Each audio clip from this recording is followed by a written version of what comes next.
8월 11일 새벽 기도의 말씀입니다. 오늘 본문은 스가랴서 6장 1절로 15절입니다. 내가 또 눈을 들어 본즉 내 병거가 두 산 사이에서 나오는데 그 산은 구리산이더라. 첫째 병거는 붉은 말들이, 둘째 병거는 검은 말들이, 셋째 병거는 흰 말들이, 넷째 병거는 어룽지고 건장한 말들이 메었는지라. 내가 내게 말하는 천사에게 물어 이르되 내 주여 이것들이 무엇이니까 하니 천사가 대답하여 이르되 이는 하늘의 네 바람인데 온 세상의 주 앞에 서 있다가 나가는 것이라 하더라. 검은 말은 북쪽 땅으로 나가고 흰 말은 그 뒤를 따르고 어룽진 말은 남쪽 땅으로 나가고 건장한 말은 나가서 땅에 두루 다니고자 하니 그가 이르되 너희는 여기서 나가서 땅에 두루 다니라 하매 곧 땅에 두루 다니더라. 그가 내게 외쳐 말하여 이르되 북쪽으로 나간 자들이 북쪽에서 내 영을 쉬게 하였느니라 하더라. 8절까지만 읽겠습니다. 여러분, 마지막 스가랴가 본 8번째 환상은 어떤 내용입니까? 1절 이하에 보면 구리산 사이에서 나오는 네 병거 환상입니다. 근데 각 병거를 이끄는 말의 색깔이 달라요. 첫째 병거는 붉은색, 둘째는 검은색 말, 셋째는 흰색 말, 넷째는 어룽지고 건장한 말이었습니다. 스가랴가 본 8번의 환상에서요, 첫 번째와 오늘 마지막 8번째 환상만 말이 등장합니다. 우리 첫 번째 환상 1장 10절 이하에 보면 화석류 나무 사이에 선 천사가 말을 탄 자들에게 온 땅을 두루 다니라고 명합니다. 그들은 명대로 온 땅을 두루 다니고 돌아와 보고하기를 온 땅이 평안하다 그랬어요. 온 땅이 평안하다는 이 말은 페르시아가 다스리는 세상이 평안하다는 말입니다. 여러분, 페르시아가 다스리는 온 세상이 평안하다라는 이 말은 다른 말로 하면 하나님이 유다 백성에게는 아직 긍휼을 베풀지 않고 계시다는 거예요. 당시 페르시아는 하나님의 위임을 받아 온 세상을 다스리고 있지만, 그러나 이제부터는 유다가 어떻게 회복하게 되는지 내가 그것을 환상으로 보여주겠다, 그런 말이에요. 그래서 두 번째부터 다섯 번째 환상은 유다의 회복에 관한 환상인 겁니다. 그러나 다시 여섯 번째, 일곱 번째 환상에서는 심판에 대한 환상을 보여줍니다. 그러면 여러분, 오늘 마지막 환상은 무엇에 대하여 보여줄까요? 스가랴가 본 마지막 환상은요, 내 병거가 구리산 사이에서 나오는 환상이에요. 여러분, 성경에서 구리, 놋은요, 심판의 상징입니다. 요한계시록 1장 15절에 보면 사도 요한이 밤모섬에서 이제 환상을 보는데 인자 같은 분이 발에 끌리는 옷을 입고 가슴에 금띠를 띠고 머리와 털은 흰 양털 같고 눈 같으며 눈은 불꽃 같다 그랬어요. 근데 여러분, 발은요, 그의 발은 풀무불에 단련한 빛난 주석 같다 그랬어요. 이 풀무불에 단련한 빛난 주석, 주석이 뭡니까? 놋새, 구리 이런 거 아닙니까? 이것은 심판주로 오실 하나님을 이미지화한 것이죠. 사도 요한이 본 인자 같은 이분은 대제사장의 옷을 입고 온 세상을 심판하는 심판주로 오실 예수 그리스도. 초림주로 오신 예수 그리스도는 연약한 아기의 모습으로 왔지만 재림주로 오실 예수 그리스도는 심판주로 온다는 거죠. 스가랴가 본 환상도 같아요. 첫 번째 환상에서는 볼품없는 화석류 나무가 구약의 힘없고 연약한 이스라엘을 보여주었다면, 마지막 환상의 이 구리산은요, 강한 이미지로 세상을 심판하실 예수 그리스도를 설명하는 거예요. 여러분, 구리산은요, 쇠망치로 깨뜨릴 수 있는 산이 아닙니다. 화석류 나무와 구리산 환상은요, 우리가 얻은 구원이 예수 그리스도의 십자가에 의해 얼마나 안전하고 강한 구원의 산성인지를 말하는 거예요. 우리는 더 이상 우리의 연약함으로 인해 우리의 구원을 의심하지 않아도 된다. 다만 이 구리산처럼 강한 산성과 같은 예수 그리스도의 십자가를 의지하기만 하면 된다는 거예요. 그런데 스가랴는 그 강한 구리산 사이에서 내 병거를 이끄는 말들이 나오는 걸 본 거예요. 그리고 그 내 병거를 이끄는 말들이 색이 다 달라요. 이건 뭘까요? 여러분, 화석류 나무와 구리산이 교회를 상징하고 있다면 그곳에서 온 땅을 향하여 나가는 이 말들은 뭘까요?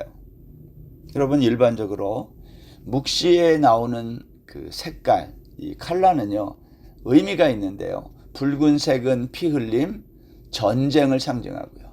검은색은 기근이나 흉년을 상징합니다. 사람이 굵으면 얼굴색이 검게 변하잖아요. 그런 것처럼. 흰색은 복음의 광채를 상징하고, 따라서 신말이 나간다는 말은요, 복음이 전파된다는 것을 의미해요. 어룽지고 건장한 말은 여러 가지의 환란을 상징한다고 말할 수 있어요. 물론 이런 식의 상징이 다 맞는다고 말할 수는 없지만 중요한 것은 이 말들이 구리산 사이에서 나온다는 거예요. 따라서 중요한 게 뭐냐? 전쟁과 기근과 복음 전파와 여러 가지 환란이 모두 교회를 통해서 나온다는 거예요. 여러분, 오해하지 않아야 됩니다. 이 부분을. 교회가 세상을 정복하기 위해 전쟁을 일으킨다는 말이 아니에요. 오히려 전쟁이 일어나고 흉년이 일어나고 기근이 일어나고 여러 가지 기후 변화로 자연 재난과 전염병 같은 환란이 일어나는 것에 대해서 교회가 무심하게 방관해서는 안 된다, 그러한 뜻이에요. 사실 이 모든 것은 우리가 지은 죄에 대한 하나님의 사인입니다. 이 세상 어느 한 곳도 하나님의 죄에 대한 심판에서 자유로울 수 없다. 따라서 교회는 이런 세상에서 일어나는 일들에 대하여 회개하고 피할 길을 알려야 하는 책임이 있는 것입니다. 그것이 구리산 사이에서 나오는 붉은 말, 검은 말, 흰 말, 어룽진 말의 의미인 것이죠. 6절과 7절 한번 보겠습니다. 검은 말은 북쪽 땅으로 나가고 흰 말은 그 뒤를 따르고 어룽진 말은 남쪽 땅으로 나가고 건장한 말은 나가서 땅에 두루 다니고자 하니 그가 이르되 너희는 여기서 나가서 땅에 두루 다니라 하며 곧 땅에 두루 다니더라. 여러분, 생각해 보세요. 붉은 말이 세상에 나가 두루 다니면 어떤 일이 일어나겠습니까? 네, 전쟁이 일어나는 거예요. 피가 튀는 겁니다. 검은 말이 나가서 두루 다니면 어떻게 돼요? 기근으로 먹을 게 없어집니다. 어룽진 말이 나가 두루 다니면 여러 환란과 재앙이 일어나는 겁니다. 여러분, 이것은 이런 병거들이 세상에 나가 온 땅을 두루 다닐 때 세상이 평안하지 않다는 말이에요. 또한 이 병거들로 인해 세상에 변화의 바람이 불고 있다는 것이죠. 예수님이 이 땅에 오신 후 이 세상에 많은 변화들이 있었어요. 전쟁으로 인해 영토가 바뀌고 지도자들이 바뀌었어요. 한 나라가 없어지기도 하고 새로운 나라가 생기기도 했어요. 한 시대를 바꾸어 놓는 영웅들이 등장했다가 사라지기도 했습니다. 전 세계가 변화의 바람을 느끼고 있다는 거예요. 근데 여기 중요한 한 병거가 있습니다. 흰 말이 이끄는 병거예요. 흰 말은 복음의 광채를 의미하는데 이것은 세상이 붉은 말, 검은 말, 어룽진 말이 이끄는 병거들로 인해 평안하지 않는 와중에도 복음을 전파하는 일이 계속된다는 것을 말해요. 다른 세상 병거가 세상을 두루 다닐 때 흰말이 이끄는 병거 역시 온 세상을 두루 다닌다는 거죠. 여러분, 이것은 우리에게 중요한 메시지를 던지는 거예요.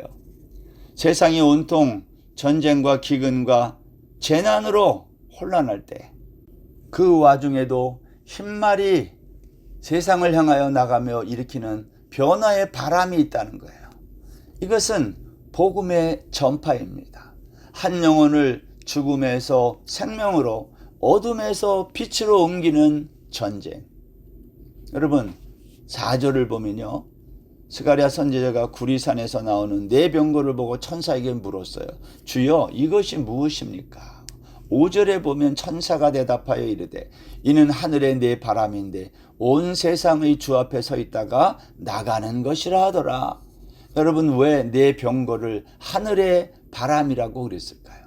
또한 그 바람이 온 세상에 주 앞에 서 있다가 나가는 바람이라는 거예요. 여러분, 바람이라는 말은 히브리 말은 루아흐, 즉 성령입니다. 네 바람은 온 세상에 주 앞에 서 있다가 온 땅으로 두루 나간다. 온 세상의 주란 온 세상을 다스리시는 하나님, 예수 그리스도입니다. 그런데 성령이 예수 그리스도 앞에 서 있다가 세상으로 보냄을 받고 하나님의 역사를 행하신다는 말이에요. 성령은 어떻게 하나님의 역사를 행하실까요? 바람처럼 행하시는 거예요. 바람은 보이지 않고 임의로 부는 겁니다. 우리가 어떻게 할 수 있는 것이 아닙니다. 붉은 말, 검은 말, 어룽진 말이 온 세상을 두루다니며 변화의 바람을 일으키지만 그 가운데 흰말이 이끄는 병거는 세상을 두루다니며 복음의 변화의 바람을 일으킨다는 거예요. 이건 전도의 바람이고 선교의 바람입니다.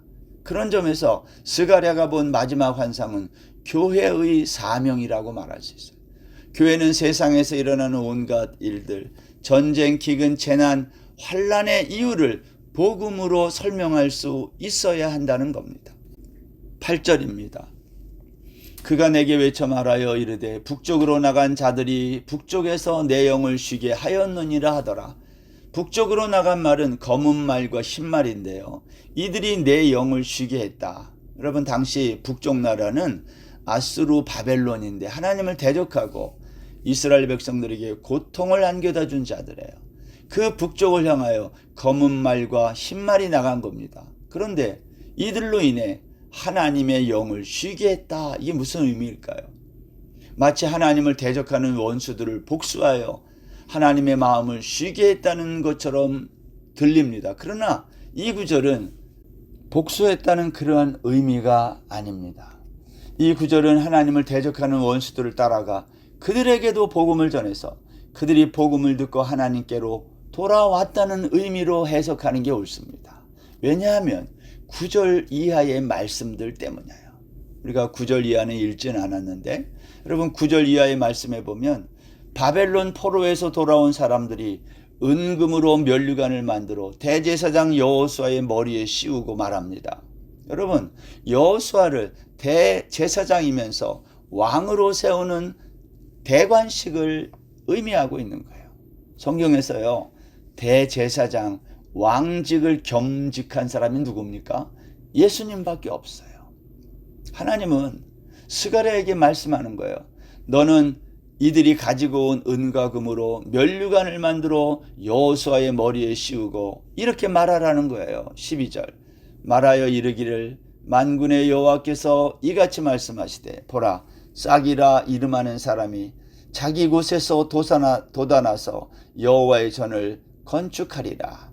싹이라 이름하는 자가 자라나서 여호와의 전을 건축한다. 여러분, 이것은 지금 백성들이 건축하는 성전이 앞으로 장차 완성될 성전의 모형이라는 것을 설명하는 거예요. 학개와 스가랴서에서 말하는 성전 재건은요, 장차 싹이라 이름하는 사람이 나타나서 지을 하나님의 성전의 모형이라는 거예요. 진짜 성전은 그때 지어진다는 거예요. 장차 나타날 하나님의 성전은 사람의 손에 의해 지어지는 성전이 아니라 사람들이 볼 때는 연약하고 볼품없는 마른 땅에서 나온 순과 같은 그러한 자에 의해서 지어질 성전이라는 거예요. 그 연한 순 같은 사람이 누구예요? 예수님이에요. 이사야 53장 2절입니다. 그는 주 앞에서 자라나기를 연한 순 같고 마른 땅에서 나온 뿌리 같아서 고운 모양도 없고 풍채도 없은즉 우리가 보기에 흠모할 만한 아름다운 것이 없도다. 여기 연한 순 같은 분이 누구입니까? 왕과 제사장의 그 직분을 완성하신 예수 그리스도를 설명하는 거예요. 여러분, 예수님에 관한 스가랴의 이 예언은 역사 속에서 그대로 이루어졌어요. 북방에서 온 대표들이 가지고 온 은금으로 면류관 만들어 여호수아의 머리에 씌우라, 이 말씀 속에 스가랴의 모든 환상에 비밀이 숨겨져 있는 겁니다. 하나님은 스가랴 선지자에게 진짜 성전으로 이 땅에 오실 예수 그리스도를 미리 환상을 통해 보여주신 것입니다. 말씀을 맺습니다. 붉은 말이 이끄는 병거를 따라 북방으로 나간 흰 말이 이끄는 병거를 타고 나간 자들, 그들은 바로 우리들, 교회입니다. 교회의 사명은 하나님을 대적하는 자들에게 그리스도의 복음을 들고 가서 그들에게 전하고 그들을 하나님의 백성이 되게 하는 겁니다. 그것이 하나님의 영, 하나님의 마음을 쉬게 하는 거예요. 땅끝까지 주의 복음을 전하는 이 말씀을 듣는 모든 성도들 되시기를 바랍니다. 기도하겠습니다. 하나님, 복음을 들고 땅끝까지 이르러 주의 증인되는 우리 모든 성도들 되게 하여 주옵소서.